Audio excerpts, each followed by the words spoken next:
ন্যায্য বিচার কারেক্ট আমি ন্যায্য বিচার আপনি পাইলে হয়েছে তো আমরা উপস্থিত এখন নূর আলমকে এখন পরিষ্কার চাই নূর আলমকে এখন সে কি মানবতার জন্য কাজ করছে আমি এই জন্য ফোন দিছিলাম আমি কিন্তু হচ্ছে নূর আলম এসআইকে আমরা এখন বহিষ্কার চাই এখানে আমি কিন্তু পুলিশকে যদি সবাই যদি কথা বলে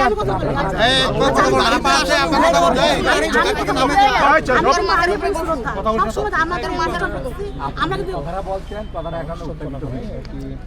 যে গাড়িতে আপনারা উঠে দিচ্ছেন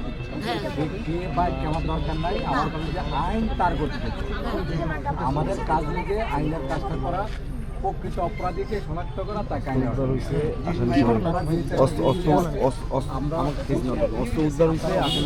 আমরা ব্যবস্থা করবো আমরা উপস্থিত অভিযোগ দিলাম নূরে আলম তাকে ছেড়ে দিল কেন তাকে আমরা এখন চাই তাকে এখন ক্লোজ চাই আমরা পুলিশ কেন বিএনপি নেতা হোক আর প্রধানমন্ত্রী হোক তারা সন্ত্রাসী কেন ছাড়ে দিল আমরা কিন্তু আমরা বিএনপি করি আমি আসামিকে পুলিশের হাতে তুলে দেওয়ার পর পুলিশ তাকে ছেড়ে দিয়ে আমরা সবাই জুলাই যোদ্ধা বলছি আমরা জুলাই যোদ্ধারা বলছি কেন ছাড়ছেন এটা আপনার কাছে জবাব চাই আপনারা জবাব দিবেন অবশ্যই আপনি আগে বলেন যে আসামি ছেড়ে দিচ্ছে না তলে গেছে না নিয়ে গেছে আসামিকে নেতার কথা কেন ছেড়ে দিল পুলিশ কর্মকর্তা আপনি একটু আগে বললেন যে আসামিকে নিয়ে গেছে জুলাই যোদ্ধা গেজেটভুক্ত ৮ নম্বর ওয়ার্ড শাহ আলম গেজেটভুক্ত আমরা এখানে প্রতি বছরের ন্যায় এই বছরে বিজয় দিবসের প্রোগ্রামটা করি এই প্রোগ্রামটা চলাকালীন প্রশাসনের আমরা অনুমতি নিই জেলা প্রশাসনের অনুমতি নিয়ে প্রোগ্রামটা করি কিন্তু প্রোগ্রামটা চলাকালীন বাংলাদেশের ৭১ মুক্তিযোদ্ধাদের এবং যোদ্ধাদেরকে তারা মানে না তারা কাউকে মানে না তারা হচ্ছে অস্ত্র নিয়ে সেখানে আমাদের উপর অস্ত্র দিয়ে আঘাত করেছে আমি রক্তাক্ত হয়েছি রক্তাক্ত হয়েছি আমি সেই সন্ত্রাসী ছাত্রলীগকে আমরা হাতে হাতে ধরেছি ধরে আমরা পুলিশ প্রশাসনকে বলছি পুলিশ প্রশাসন ধরাইছে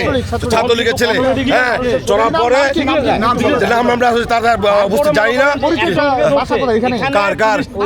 ওই ছেলের এখানে বাসা ওই ছেলে এখনো আছে হামলা দেওয়া শুরু করেছে পরে পুলিশ টিম আমি বলি স্যার আমাকে শেষ করে পুলিশ টিম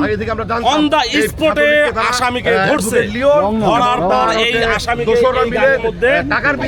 বিনিময়ে তাদের তোলার পর আসামিকে যখন নিয়ে যাচ্ছে আমাকে যখন বললো যে ভাই আপনি এই অস্ত্র সহ আপনি থানায় চলেন আমি বললাম ঠিক আছে আমি খালি ঠান্ডা কাপড়টা গায়ে দিই এর মধ্যে তুহিন ভাই যখন আসে আসামিকে গাড়ি থেকে সুন্দর করে এইভাবে নামায় নিল আমার প্রশ্ন হচ্ছে আমি স্যার আইনে আপনার আশ্রয় নিচ্ছি কি জন্য একটা সেফটির জন্য ঠিক আছে না স্যার ভাতাভুক্ত লোকটা এখন এখানে ক্লোজ চাই এবং এই